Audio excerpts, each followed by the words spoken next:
Hey everyone, and welcome back to the channel. Today, we're diving deep into a code that can stop your Jeep, Dodge, or Chrysler dead in its tracks. P0335 if your car suddenly stalls, has trouble starting, or the check engine light is glaring at you. This video is for you. P0335 stands for Crankshaft Position Sensor Circuit Malfunction. It sounds complicated, but stick with me, and we'll break it down into simple, easy to understand steps. By the end of this video, you'll know what this code means, how to find the problem, and how you can potentially fix it yourself, saving a trip to the mechanic. So, what is the crankshaft position sensor, and what does it do? Think of it as the heart's pacemaker for your engine. This little sensor tells your engine's computer, the ECU, the exact rotational speed and position of the crank. This information is absolutely critical for engine timing, fuel injection, and spark control. When the ECU loses this signal, it gets confused. It doesn't know when to fire the spark plugs or inject fuel, which is why you experience symptoms like stalling, no starts, rough, idling, or even a drop in fuel economy. The car is essentially flying blind. The P0335 code is triggered when the ECU detects that the signal from the crankshaft sensor is intermittent, weak, or completely gone.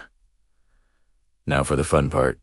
Let's find this sensor. On most Jeep, Dodge, and Chrysler models, especially those with the popular V6 or V8 engines, the crankshaft position sensor is typically located on the passenger side of the engine block, near the transmission bell housing. You'll often find it just above the starter motor, peeking out and pointing towards the flywheel or flex plate. It's usually held in by a single bolt, making it relatively accessible. Although sometimes you might need to remove a heat shield or work around the exhaust. Always make sure your engine is cool before you go poking around in there. A quick search for your specific year and model online can give you a precise diagram if you're having trouble locating it. Once you've found the sensor, the first step in our diagnosis is a visual inspection. This is where many problems are found, and it costs you nothing but a few minutes of your time. Start with the electrical connector.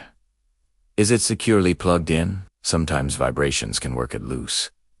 Unplug it and look inside. Check for any signs of corrosion, like green or white crusty buildup, or any bent or broken pins. Also, carefully inspect the wiring harness leading to the sensor.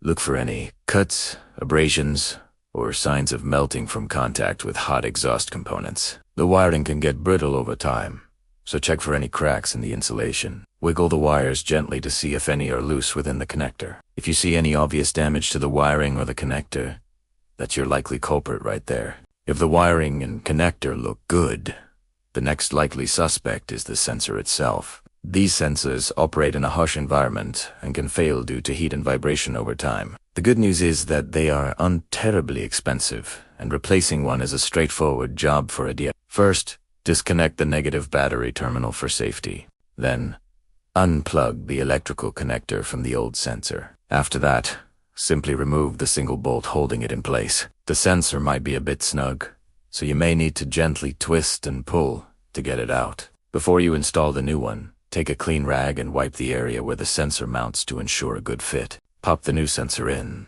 Tighten the bolt, don't over-tighten it, and plug the new connector in. Reconnect your battery, and you're almost done. After replacing the sensor, the final step is to clear the P0335 code from your car's computer. You'll need a basic OBD scanner for this. Plug it in, navigate to the clear codes or erase DTC's function, and confirm. This will turn off the check engine light. Now, start the car. It might take a couple of cranks to start, as the ECU relearns the new sensor signal. Let it idle for a bit, then take it for a test drive. Drive it under various conditions: city, highway. Stop and go to ensure the problem is truly fixed and the check engine light doesn't come back on. If it stays off and the car runs smoothly, congratulations. You've just fixed the P0335. Code yourself. Thanks so much for watching. I hope this guide helps you tackle this common issue. If you found this video helpful, give it a thumbs up. And consider subscribing for more DIY car repair guides. Drop a comment below if you have any questions, or if you've dealt with this code before. Drive safe, and I'll see you in the next one.